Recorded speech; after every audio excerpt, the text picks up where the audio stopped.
no doubt be approved later in this evening. However, before the vote is taken, we want to take the opportunity to highlight for the board and the public some of the contributions these teachers have made to this district. The 11 classroom teachers represent a total of 40 years of service to the Middletown Area School District. 5 of the 11 are graduates of Middletown Area High School who return to teach at their alma mater. Among the teachers furloughed are advisors to various clubs, such as the chess club and an elementary safety patrol unit. Some are volunteer coaches for various sports. Many of these teachers are members of SAP teams, academic advisory committees, and building safety committees. They serve as group leaders for Families on Track, coordinate the Pathways Career Summer Camp, provide after-school tutoring, and teach summer school courses.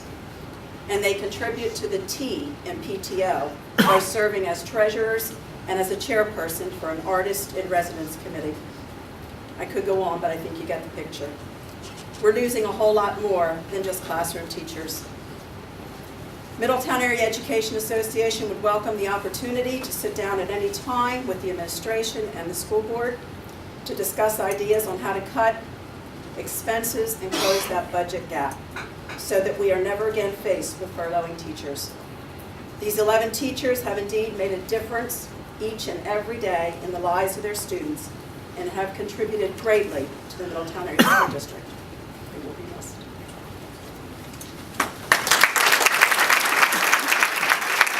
I used to travel to the fifth grade building when it was currently just all Fink.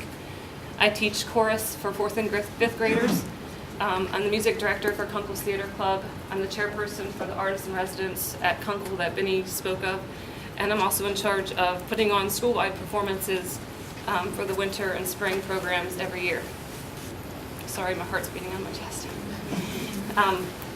Anyway, my statement is that my position is quite unique, as I don't just get a classroom of students to work with for a year and then receive an entirely new group the next. I get to work with, teach, and mold students in music over a span of 6 years. And last year, I was proud to see my first group of students move on to the middle school, seeing how much they had grown and knowing all that they had accomplished while they were with me. I've estimated that between Kunkel and Fink, I've taught around 1,300 students in my 7 years here.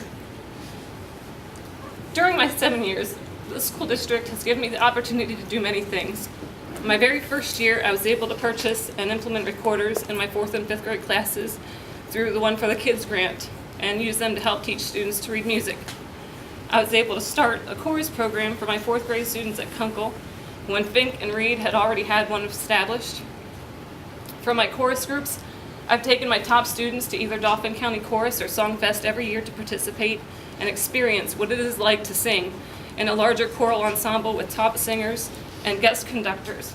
And last year I helped Middletown here host the elementary Songfest at the middle school.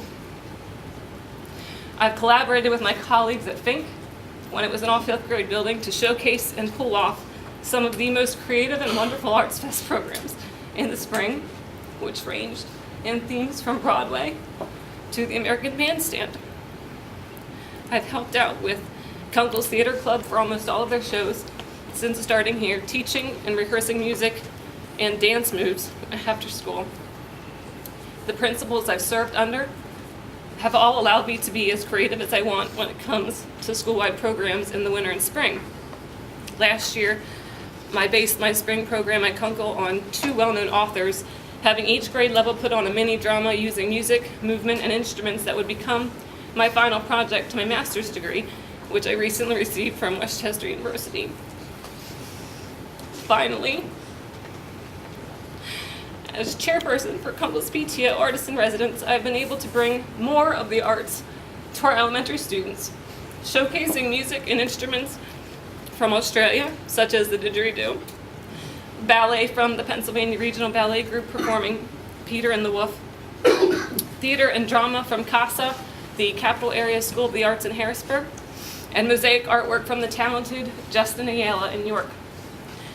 This district, its teachers, and these students have left their mark on me for the better. But if you walk through Kunkel, and see the mosaic behind the stage of the auditorium. It pleases me to feel that I have left my mark on them. So please, keep the arts in Middletown, especially looking at the years ahead, because I know they're bleak. Because as you can see in what I've just said, that's all I've been trying to do since you hired me here. So thank you.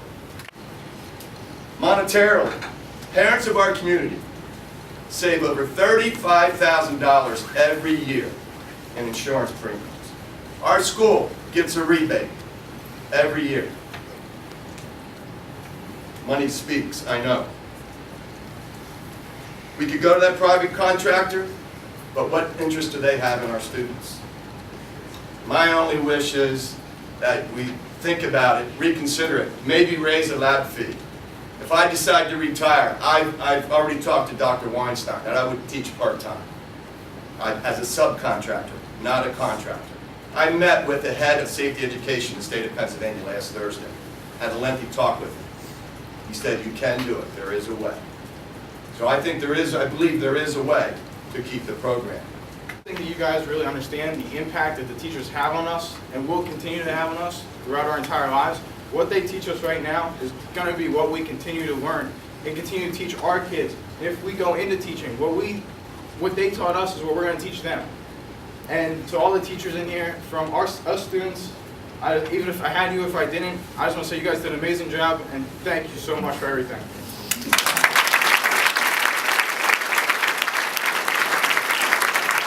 To go. Now, PIAA is a bit different. We have to go, we collectively, teachers, students, all of us, administration, taxpayers, to the people that make these mandates, No Child Left Behind. Well, No Child Left Behind may be wonderful, but there's no money to enforce. Gap that we have to fill in the budget. So our work is far from done.